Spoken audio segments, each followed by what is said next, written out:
Thank you very much, Mohammed. And I'd like to thank Dr. Musharraf, first of all, for organizing this event. I think it's a very timely event. Um, it's a shame we have to come for an event like this to discuss Islamophobia, but I think it's so pertinent and so important. So I'm really honored to be amongst the distinguished guests today. So thank you very much. Yeah, for me, when we think about Islamophobia, it's kind of, it was interesting. Bishop Toby mentioned some polls, and I'll just mention another quick one on the same line.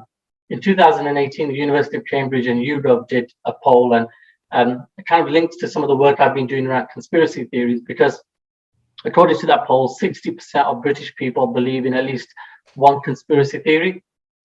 And it turns out that 31% believe Muslims are trying to take over. And there's other kind of polls that exist around myths around Islam, for example, whether Muslims have stopped Christmas celebrations, 1 in 5 British Muslims supports jihad, and the list goes on and on and on. But that is just statistics, and that's just data. And whilst it's important, I think one of the things that's really critical, especially in the work I do, is speaking to the victims of Islamophobia, those who suffer it on a day-to-day basis, 24 hours a day. I just want to give you two small quotes before discussing a bit more about the kind of depths and the narratives of Islamophobia. So here's a quote and a real life voice and a real life story of somebody who was a victim of Islamophobia. They started chanting. I asked the person abusing me to stop, but he wouldn't. Then they dropped alcohol on my coat. People were watching, but they ignored it. No one wanted to help. This was Hira. She was on a train and she was attacked by a group of people who doused alcohol all over her. And at the time they did it, they started chanting, we are racist, and we love it. And another just small story, Asma, who was a midwife, had to quit her job after being abused by some of her patients. And this is what she told me. I was on a maternity ward, and one of my patients during the night shift was in labor. When she saw me with my hijab, she swore at me and shouted, I don't want my baby to see your terrorist face. I don't want my child to come to this world and see someone like you. You are a terrorist. Leave my country. How dare you come to my ward and show me your ugly face? She then subsequently told me she left her job as a midwife because she felt that the trauma was too much for her, and that people hated her because of who she was and what she stood for. I think it's really important that we listen to those stories. Those voices are so critical. And even in my day-to-day job of speaking to people who have been victims of Islamophobia, I'm always reminded of the fact that those experiences are very pertinent for individuals specifically. And I just want to focus my talk really on kind of separating hate crime and Islamophobia, two kind of different entities, but actually part of the same phenomenon. Because when we think of hate crime, we think of it as a criminal offense. So somebody is targeted because of their perceived identity. And this is what Kariasim was talking about, the definition. You don't have to be Muslim to suffer Islamophobia. I did research with people who were Christian, Sikh, Jewish, who all told me that they suffered Islamophobia, but they didn't know how to express it because they said, well, actually, I'm not Muslim, but why am I suffering this? And I think that's a broader question, which I might come back to, around the kind of racialization of crime and how that kind of intersects between the intersectionality between race and religion and Islamophobia. But coming back to hate crime, for me, to fully kind of understand the functions of hate crime, we need to kind of frame it within language or discussion around prejudice, discrimination, and then Islamophobia. Now, it depends which definition you use. There's kind of a multitude, right? But for me, I think the key things are what's it motivated by. And for me, one of the kind of two of the key things are social and political factors. So this kind of political culture, which is pushing Islamophobia much more mainstream. And when we look at offenders and perpetrators of Islamophobia, what we tend to see is that they try and legitimize their violence, primarily based on their own belief system. And Bishop Toby talked about this kind of binary between them and us, and kind of creating this kind of exclusive society. Without being too technical, we might call it an in-group and an out-group kind of type of formality, right? Where one group is you're either in with that group, or you're out with it, depending on your kind of biological or superficial characteristics, which are quite pertinent, especially for kind of the far right and those who push those narratives. But Islamophobic hate crime is unique. It's unique in the sense that it's different to other forms of offending. And the reason why I say that is the offender is not just targeting the victim, but he's targeting the community. And it's really important to understand that the kind of motive behind it is making sure that they send a message to everyone. And I think this is really important when we talk about kind of recent work that I did looking at conspiracy theories and COVID-19, especially on social media. And what we found was a lot of people perpetuating these kind of myths that coronavirus started from the Quran, and that people were picking out verses from the Quran to say, look, this is where it is. The Quran started it. And then people kind of jumping on the back of this, and you get this echo chamber where narratives are normalized and people actually start believing in a lot of the kind of conspiracy theories that are going around.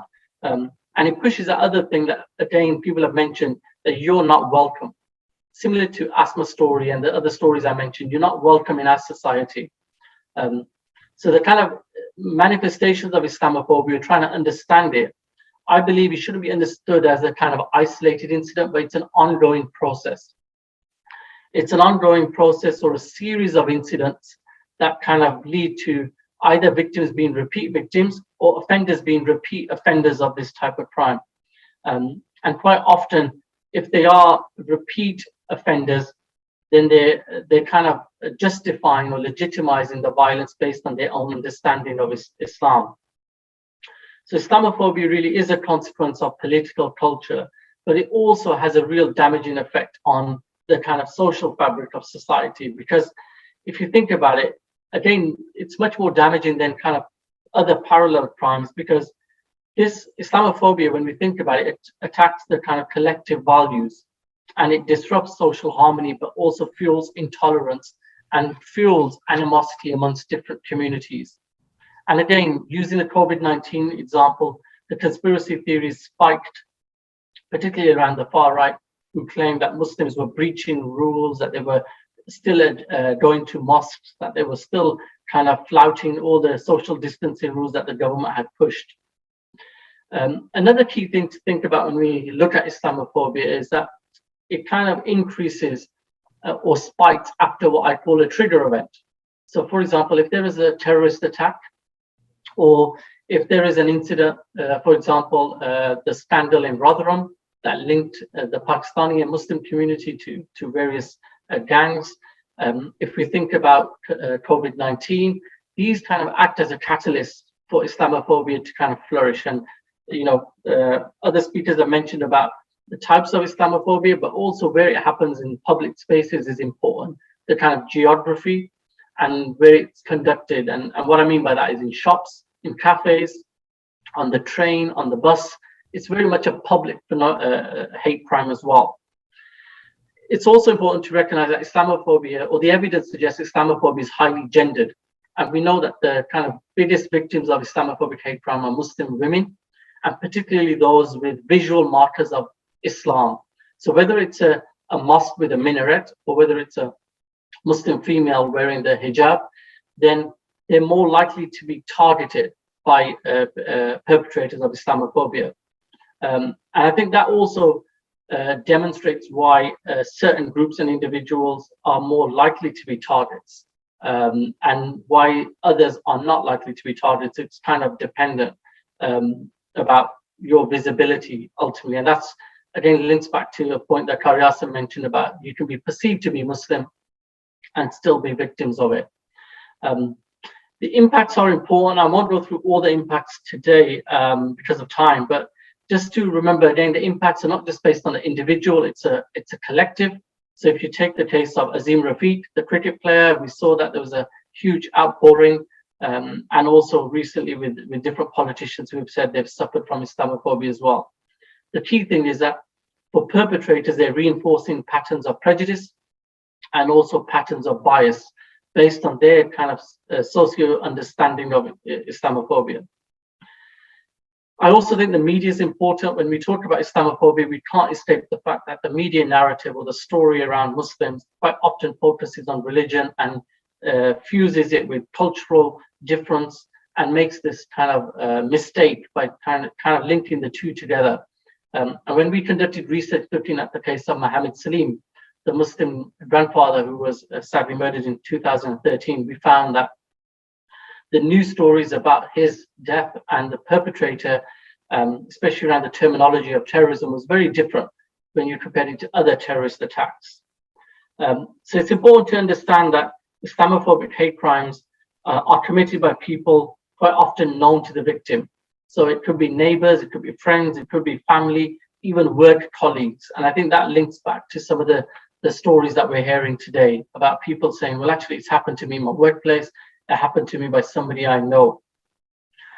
I will just touch on this idea that Islamophobia is a form of racism. It's a huge debate, and I don't even think 2 hours is enough for it. But just to say that I believe that they're mutually reinforcing phenomena. And what I mean by that is when we think about crime being racialized or the racialization of crime, then Islamophobia really is intersectionality between Islam and religion and race are all merging together, and you can't escape or you can't move or separate them. I've kind of given the doom and gloom story of course, Islamophobia as an academic, what I found and the kind of research and the impacts, the real life stories. But I just want to end on looking at kind of addressing some of the factors when we talk about underreporting or the barriers of Islamophobic hate crime. And the common factor when I've spoken to people is, or victims of Islamophobia, is that they feel a sense of anxiety. They feel a sense that there is a fear that there might be a repeat victim, that they might be targeted again. People feel they're not taken seriously by the police. You know, we spoke to a female who had a hijab ripped off and said when she went to the police station, a police officer told her to pull herself together. And she said the trauma was so much that she said, Imran, I'd never go back to report an incident like that. So when we look at data, we have to be careful to say there is still a huge underreporting of incidents. And I also think it's important to recognize another barrier is how do we give communities the trust to come out and say, look, I'm willing to report this. And one way is to have a definition of Islamophobia, something that defines what victimization we're talking about. But it's also looking at the types of aftercare we're giving to communities. Quite often people have said, look, I reported it, but I never heard anything back. Sometimes people have said bystanders did nothing. They didn't help. They didn't do nothing to kind of help me in that situation. So I think there has to be much more debate and discussion about, okay, this is Islamophobia. These are the roots of it, you know, the kind of media narrative, the Islamophobic language, the victimization, the verbal, physical, hate speech and social media and so on. But also what are the barriers to making people come out and say, look, I'm a victim of this and I need to come out and report it. Anyway, that's where I'll end.